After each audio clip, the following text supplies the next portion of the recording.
ഓം നമോ നാരായണായ. ഓം ശ്രീ ഗുരുഭ്യോ നമഃ. നാരായണീയം. ദശകം 34 രാമായണ കഥ. ശ്ലോകം 6.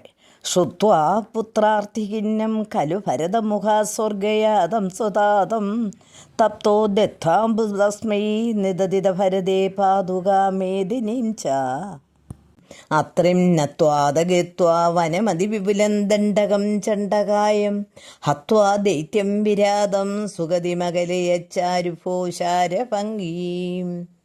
പദം. ശ്രുത്വാ പുത്ര ആർത്തി കിന്നം ഖലു ഭരതമുഖാത് സ്വർഗയാതം സ്വതാതം തപ്തഃ ദത്വാ അംബു തസ്മൈ നിദതിത ഭരതേ പാദുകാ മേദിനീം ച അത്രിം നത്വാ അഥാ ഗത്വാ വനം അതിവിപുലം ദണ്ഡകം ചണ്ഡകായം ഹത്വാ ദൈത്യം വിരാതം സുഗതിം അകലയ ചാരു ഭോ ശാരഭംഗീം. അർത്ഥം. പുത്രവിരഹം മൂലം അതിഖിന്നനായ സ്വപിതാവ് സ്വർഗാരോഹണം ചെയ്ത വാർത്ത ഭരതനിൽ നിന്ന് കേട്ട് ദുഃഖിതനായ അങ്ങ് അദ്ദേഹത്തിൻ്റെ ഉദകക്രിയ ചെയ്യുകയും സ്വന്തം പാദുകവും ഭൂമിയും ഭരതനെ ഏൽപ്പിക്കുകയും ചെയ്തു.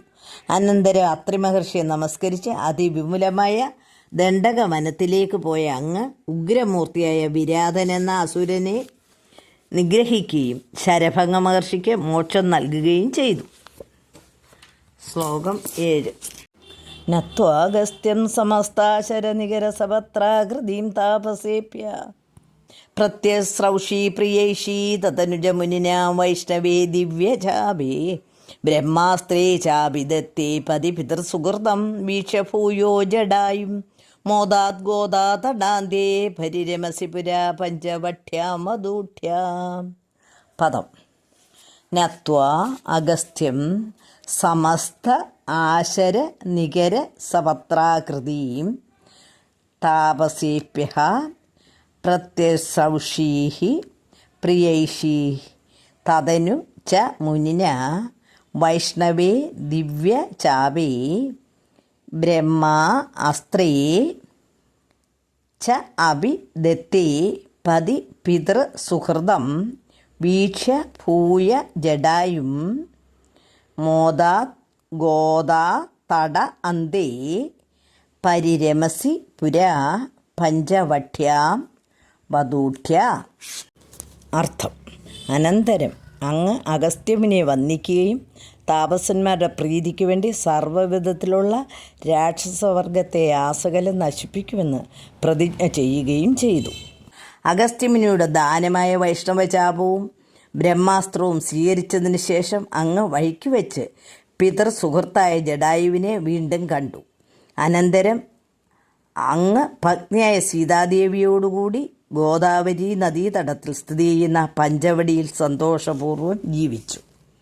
ശ്ലോകം 8.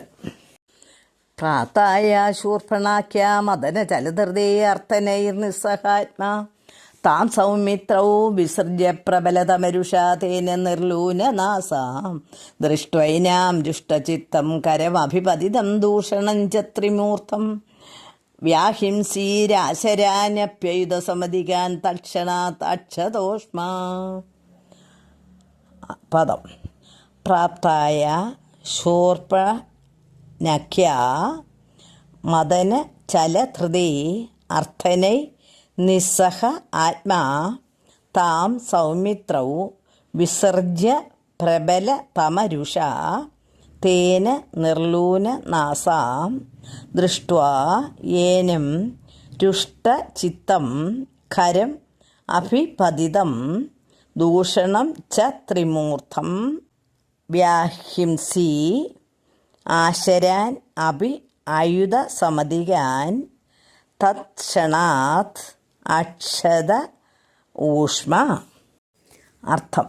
കാമാർത്തിയാൽ നിലതെറ്റിയ മനസ്സുമായി എത്തിയ ശൂർപ്പണഖയുടെ അപേക്ഷകൾ കേട്ട് അക്ഷമനായപ്പോൾ അങ്ങ് അവളെ ലക്ഷ്മണൻ്റെ അരികിൽ അയച്ചു. കോപിഷ്ഠനായ ലക്ഷ്മണനാൽ ഛേദിക്കപ്പെട്ട നാസികയോടെ കോപാകുലയായ അവളെ കണ്ട് കരൻ ദൂഷണൻ, ത്രിശിരസ് എന്നീ അസുരപ്രമാണികളും 14,000 മറ്റ് രാക്ഷസന്മാരും യുദ്ധത്തിനായി എത്തിയപ്പോൾ അക്ഷീണപരാക്രമിയായ അങ്ങ അവരെയെല്ലാം വധിച്ചു. ശ്ലോകം 9. സോദര്യാപോക്തവാർത്താ വിവശദശമുഖാദിഷ്ടമാരീജമായ സാരംഗം സാരസാക്ഷ്യാ സ്പൃഹതമനുഗതപ്രാവതീർബാണഘാതം തന്മായാക്രന്ദനിര്യാപിതഭവദനുജാം രാവണസ്താമഹർഷീത് തേനാത്തോപിത്വമന്ത കിമവിമുദമതസ്തദ്വദോപായലാഭാത്. പദം. സോദര്യ പ്രോക്ത വാർത്ത വിവശ ദശ മുഖ ആദിഷ്ട മാരീച മായ സാരംഗം സാരസ അക്ഷ്യ സ്പൃഹിതം അനുഗതഃ പ്രാവതി ബാണഘാതം തത് മായ ആക്രന്ത നിര്യാപിത ഭവത് അനുജാം രാവണ താം അഹർഷീത് തേന ആർത്തഃ അഭി ത്വം അന്തഃ കിം അഭി മുദം അതാഹ തത് വധ ഉപായ ലാഭാത്. അർത്ഥം. സീതാവൃത്താന്തം, ഖരദൂഷണ നിഗ്രഹം എന്നിങ്ങനെ സഹോദരി അറിയിച്ച വാർത്തകൾ കേട്ട് പാരവശ്യം പൂണ്ട് രാവണൻ നിയോഗിച്ചയച്ചതും മായാമൃഗസ്വരൂപിയുമായ മാരീചനെ കണ്ട് അതിനെ സ്വന്തമാക്കാൻ ആഗ്രഹിച്ച ആ സീതാദേവിയുടെ അപേക്ഷാനുസരണം അങ്ങ് അതിനെ അനുധാവനം ചെയ്ത് ബാണമുപയോഗിച്ച് വധിച്ചു. മായാവിയായ മാരീചൻ്റെ ദീനവിലാപം കേട്ട് സീത അങ്ങയുടെ അനുജനായ ലക്ഷ്മണനെ അന്വേഷണത്തിന് അയച്ചപ്പോൾ രാവണൻ ദേവിയെ അപഹരിച്ചു. അതുകൊണ്ട് അങ്ങ് ദുഃഖിച്ചുവെങ്കിലും രാവണവധത്തിന് മാർഗം ലഭിച്ചതുകൊണ്ട് മനസ്സാ സന്തോഷിച്ചു. ശ്ലോകം 10. ഭൂയസ്ത്വന്വീം വിജിന്വൻ അഹൃതദശമുഖത്വത്വതും മദ്വദേനെ ത്യുക്തായാദേ ജഡായൗ ദിവമധ സുഹൃതപ്രാതനോ പ്രേതകാര്യം ഗൃഹാനം തം കബന്ധം ജഘനിത ശബരീം പ്രേക്ഷ്യ പമ്പാതടേ ത്വം സംപ്രാപ്തോ വാദസൂനും വൃഷമുദിതമനാ പാഹി വാതാലയേശ. സർവത്ര ഗോവിന്ദനാമസങ്കീർത്തനം. ഗോവിന്ദ ഗോവിന്ദ. പദം. ഭൂയ ധന്വീം വിജിന്വൻ അഹൃത ദശമുഖഃ തദ്വധും മദ്വദേന ഇതി ഉക്ത്വാ യാദേ ജഡായൗ ദിവം അധ സുഹൃദഃ പ്രാതനോ പ്രേതകാര്യം ഗൃഹാനം തം കബന്ധം ജഘനിത ശബരീം പ്രേക്ഷ്യ പമ്പ തടേ ത്വം സംപ്രാപ്ത വാദസൂനും ഭൃശമുദിതമനാഃ പാഹി വാദ ആലയ ഈശ. അർത്ഥം. പത്നിയെ തേടി നടക്കുന്ന അങ്ങയുടെ ധന്യയായ സീത ദശമുഖനായ രാവണനാൽ അപഹൃതയായിരിക്കുന്നുവെന്ന് പറഞ്ഞ ജഡായു സ്വർഗാരോഹണം ചെയ്തപ്പോൾ അങ്ങ് മിത്രമായ അവൻ്റെ ശവസംസ്കാരം ചെയ്തു. പിന്നീട് അങ്ങ് മാർഗവിഘ്നം ചെയ്ത കബന്ധനെ നിഗ്രഹിക്കുകയും ശബരിയെ ദർശിക്കുകയും പമ്പാതടത്തിൽ വെച്ച് വായുസുതനായ ഹനുമാനെ കണ്ടെത്തി സന്തുഷ്ടമാനസനായി തീരുകയും ചെയ്തു.